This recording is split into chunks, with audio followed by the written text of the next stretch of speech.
नमस्कार सभी विद्यार्थियों का हार्दिक स्वागत।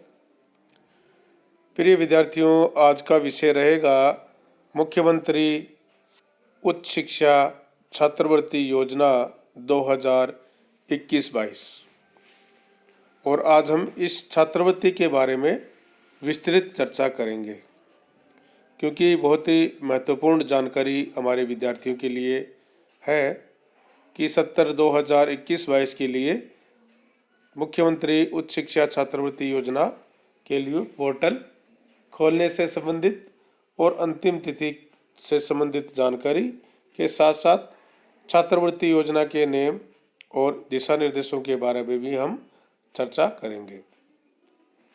तो इसके संबंध में आयुक्तालय कॉलेज शिक्षा राजस्थान जयपुर द्वारा दिशा निर्देश जारी किए गए हैं कि 2021-22 के लिए मुख्यमंत्री उच्च शिक्षा छात्रवृत्ति योजना के लिए जो पोर्टल है वो 3 जनवरी 2022 से प्रारंभ होगा और अंतिम तिथि जो रहेगी पोर्टल जब बंद होगा वो रहेगी 15 फरवरी 2022।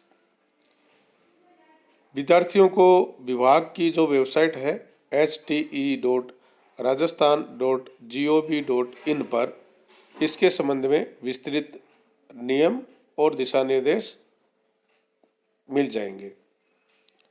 इसके संबंध में आयुक्तालय कॉलेज शिक्षा राजस्थान द्वारा भी दिशा निर्देश और नियमों की जानकारी दी गई है, तो आप वहां पर जाकर इसके संबंध में दिशा निर्देश प्राप्त कर सकते हैं।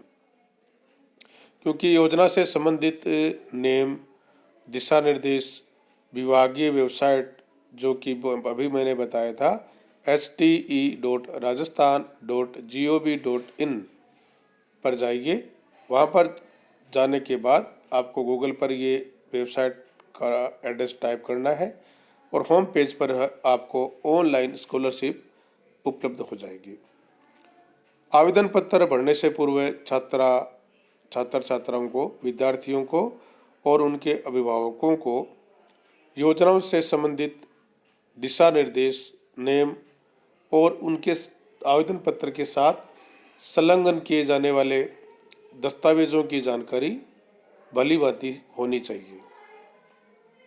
आवेदन करने के लिए विद्यार्थी के पास जन आधार कार्ड होना आवश्यक है और उसमें जो सूचनाएं होंगी, जाति, मूल निवास और बैंक डिटेल से संबंधित सूचनाएं अपडेट होनी चाहिए। अगर आपका खाता बंद हो गया है तो आपका जो चालू खाता है उसका नंबर आप उसमें अपडेट करवाइए। मूल निवास का स्थान कौन सा है उसको अपडेट करवाइए और जाति आपकी जो भी है उसको भी आपको इसमें अपडेट करवाना है, क्योंकि आपकी सभी डाटा जन आधार कार्ड के द्वारा ही लिए जाएंगे।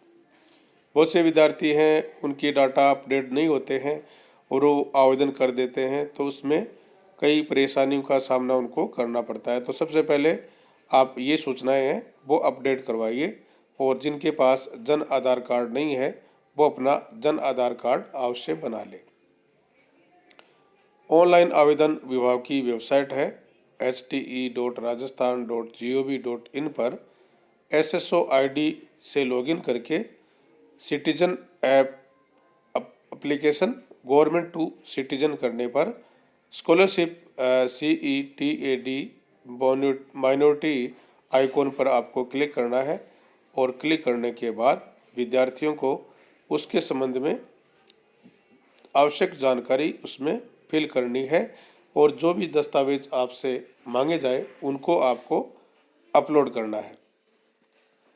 और जिन विद्यार्थियों को उनके विश्वविद्यालय, महाविद्यालय छात्रवृत्ति पोर्टल पर प्रदर्शित नहीं हो रहे हैं वो अपने विश्वविद्यालय, महाविद्यालय के प्राचार्य से संपर्क करके रजिस्ट्रेशन की कार्रवाई कर सकते हैं।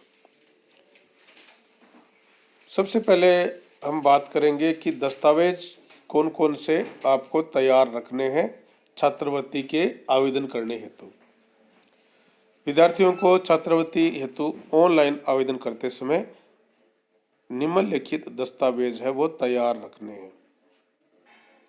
सबसे पहले जन आधार कार्ड या जन आधार पंजीकरण संख्या की रसीद। आपके पास जन आधार कार्ड होना चाहिए। अगर नहीं है तो आप अपना जन आधार कार्ड बनवा लें। और जन आधार कार्ड बनवाने के लिए आपको जन आधार कार्ड पंजीकरण संख्या का एक रसीद दी जाएगी। उस पर आपके पंजीकरण से संबंधित संख्या होगी, तो वो कागज़ आपको चाहिए।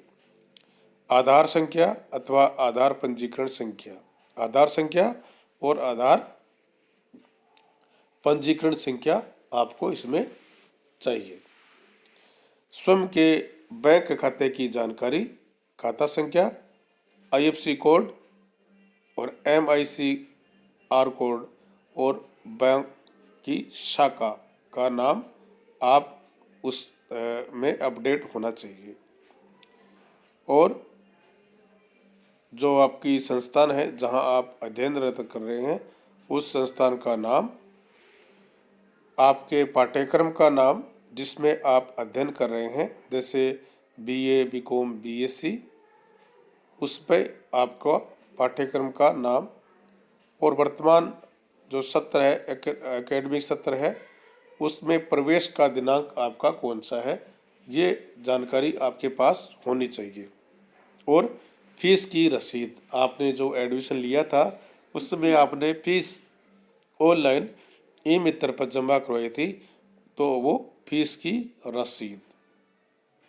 इसके साथ साथ आपकी लास्ट जो एग्जामिनेशन आपने पास किया है उसकी मार्कशीट,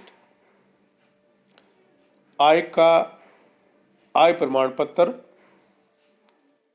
आपको आय का प्रमाण पत्र चाहिए। और आपको एक शपथ पत्र देना है कि आपको अन्य किसी भी प्रकार की छात्रवृत्ति के लिए आपने आवेदन नहीं किया है, आपने मुख्यमंत्री छात्रवृत्ति के लिए ही आवेदन किया है। तो ये आवश्यक दस्तावेज हैं जो आपको छात्रवृत्ति का आवेदन करने से पूर्व तैयार रखने हैं। SSO प्रोफाइल अपडेट की प्रक्रिया, क्योंकि आपको आवेदन कैसे करेंगे, SSO ID के थ्रू करेंगे।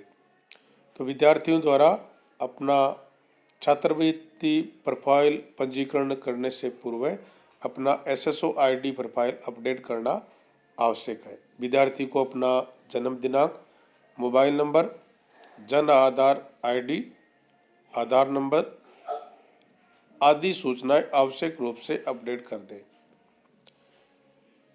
अगर आपके पास SSO ID नहीं है तो आप छात्रवृत्ति के लिए पंजीकरण नहीं कर पाएंगे।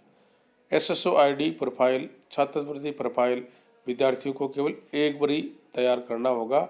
इसके आधार पर विद्यार्थी आगामी वर्षों की छात्रवृत्ति अथवा SSO पोर्टल के माध्यम से संचालित अन्य योजनाएं भी का लाभ भी प्राप्त कर सकते हैं, इसमें आवेदन कर सकते हैं। आवेदन की प्रक्रिया, सर्वप्रथम विद्यार्थी छात्रवृत्ति आवेदन करने हेतु अपना पंजीकरण करेंगे। छात्रवृत्ति पंजीकरण करने के लिए यूजर ID और पासवर्ड जारी किया जाएगा, जिसे वे भविष्य में कभी भी इसका उपयोग करके अपने आवेदन की स्थिति को जान सकते हैं और आगामी वर्ष के पाठ्यक्रम में भी छात्रवृत्ति के लिए आवेदन कर सकते हैं। तत्पश्चात विद्यार्थी ऑनलाइन आवेदन करेगा, जिसमें समस्त आवश्यक जानकारी अनिवार्य रूप से भरेगा। और जानकारी भरने के बाद विद्यार्थी द्वारा समस्त आवश्यक दस्तावेज ऑनलाइन अपडेट करने होंगे, पोर्टल पर अपलोड करने होंगे। और समस्त आवश्यक जानकारी अपडेट करने, दस्तावेज अपलोड करने के बाद विद्यार्थी द्वारा आवेदन पत्र को सेव करना अनिवार्य होगा और सबमिट करना होगा। यदि विद्यार्थी ने अपने संस्थान का नाम दिखाई नहीं दे रहा है तो उन्हें सर्वप्रथम अपने संस्थान से संपर्क करना होगा और पोर्टल पर पंजीकरण के लिए निवेदन करना होगा। तो इन जानकारी को आप ध्यान में रखते हुए जब तक पोर्टल ओपन नहीं हो रहा है तब तक आप अपनी दस्तावेज़ों की सूची है उसको तैयार कर लें।